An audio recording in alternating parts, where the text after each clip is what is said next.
but come up a little short. 28-14, just give me your impressions on the way your team played. I thought they played hard. They competed all 4 quarters.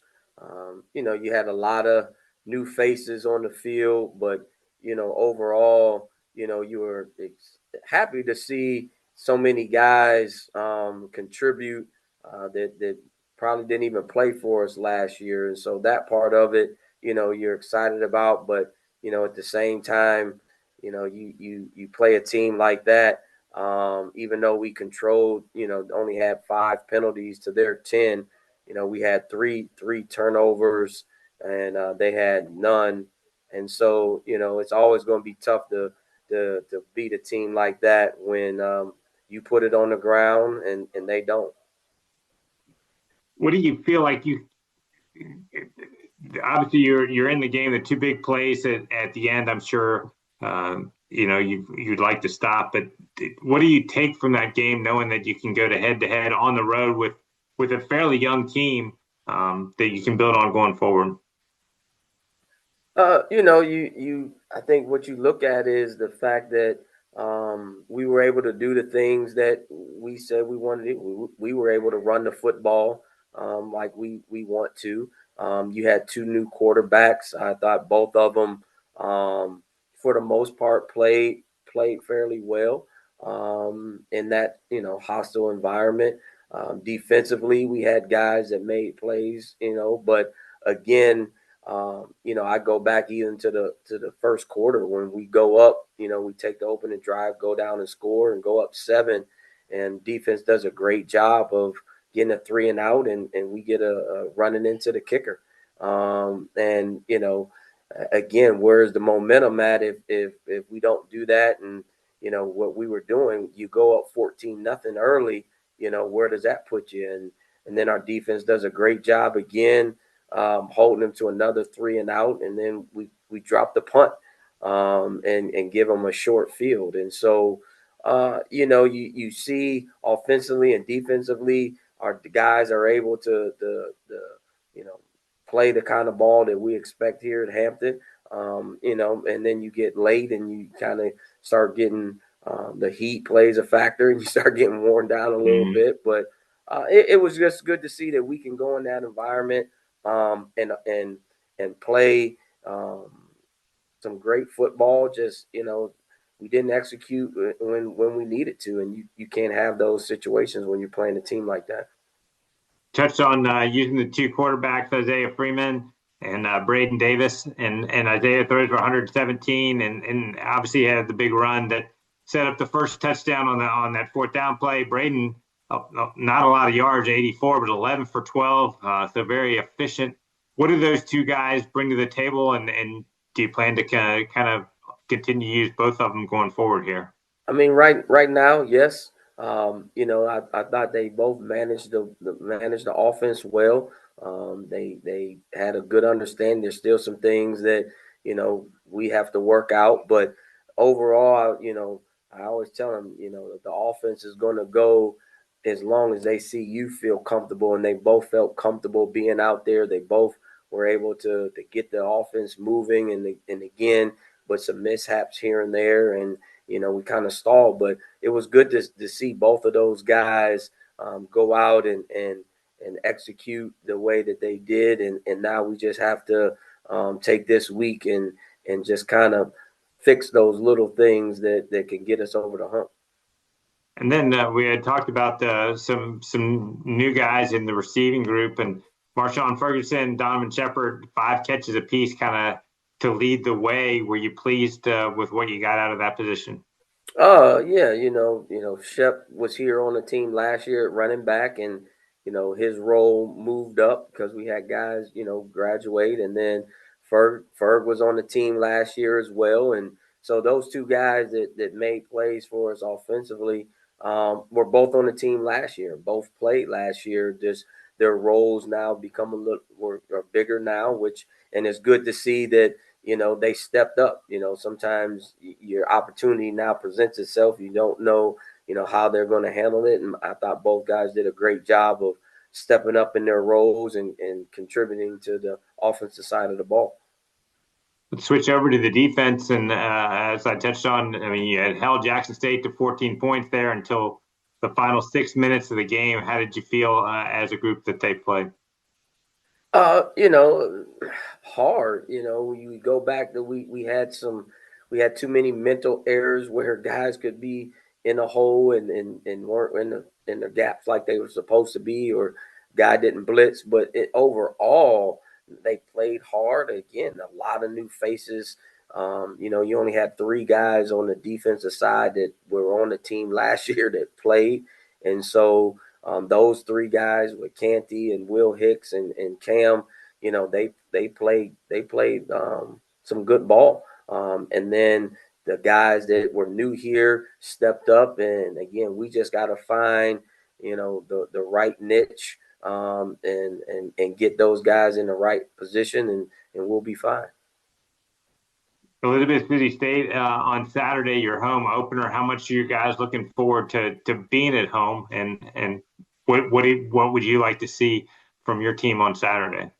Of course, like Coach said earlier, you'd like to be at home and not have to travel, and everything is right here. And school just started a week ago, so just have the fans and the community here to support. That's what you're excited about. And then for us, let's go out and take care of business as far as not turning the ball over, creating turnovers, eliminating the mistakes, and let's play our style of football and get ourselves 1-0 on Saturday.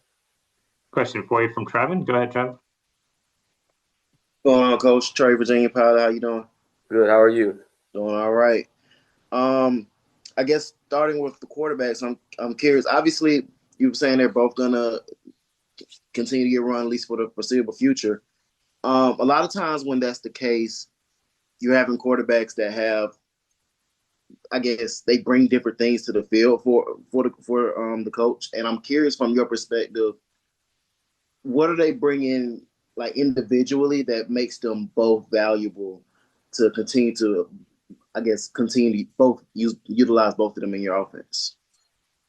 They both are growing in the knowledge of what we're asking them to do. I think they both have a good concept of our offense and what we expect from that quarterback position.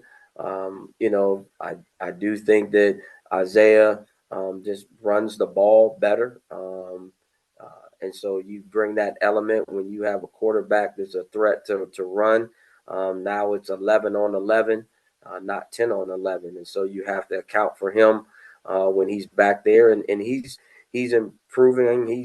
He's throwing the ball better. He's reading the coverages better. But you add that element, and I think what you get from Davis is he does have I think a little bit more grasp of just how to read the secondary and kind of already have a plan for, hey, this is the play, this is where he's at, and I already know. But and he has the ability to run as well. So right now, going in to week number 2, we still want to make sure that down the road, okay, where are we at? So let's get both of these guys playing early in the season, and then kind of see where we're at by the time you get to week 4 and 5.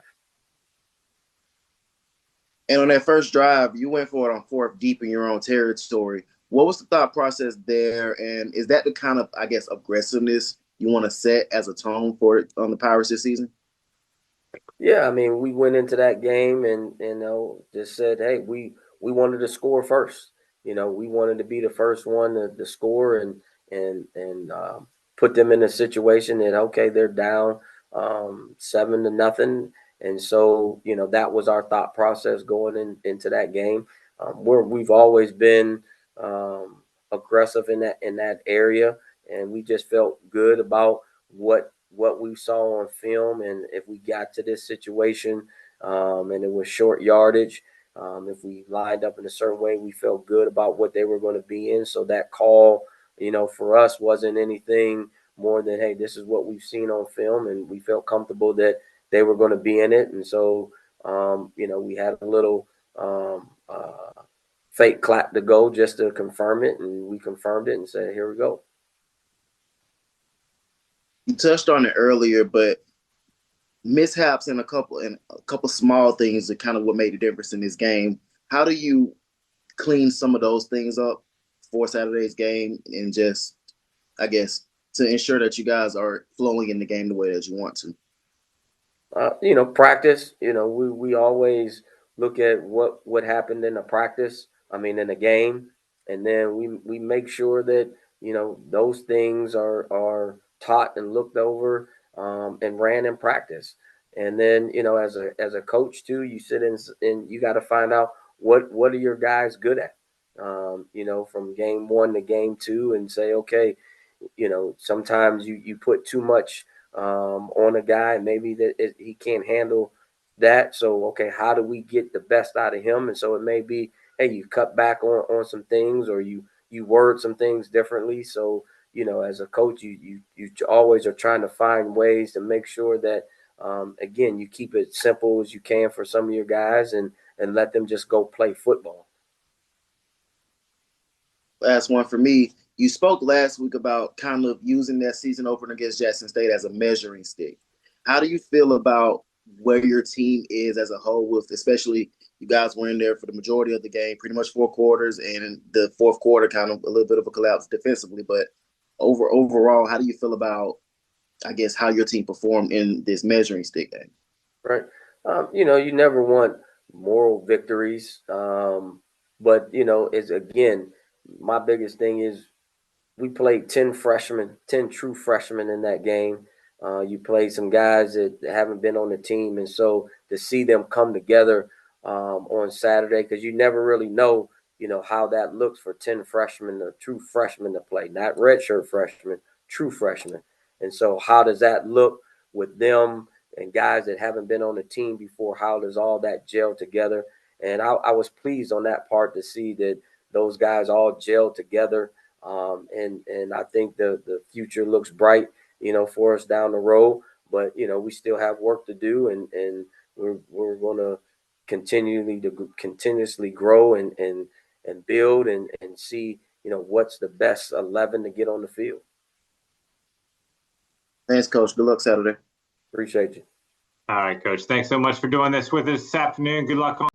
So as you see right here in the stats from the 28-14 loss to Jackson State, you had Isaiah Freeman, who pretty much was the whole offense. After having over 100 yards passing, he was close to having 100 yards receiving. So they're going to have to find a way to take some of that load off of him if they expect to win these games. They play Elizabeth City, which should be a very easy win for them in week 2. So we're going to see how everything plays out. But once again, dominating performance by Jackson State on the ground, and Hampton's going to have to find a way how to stop teams from rushing. So y'all let me know what y'all think about this in the comment section. Hit the like button and subscribe to the channel.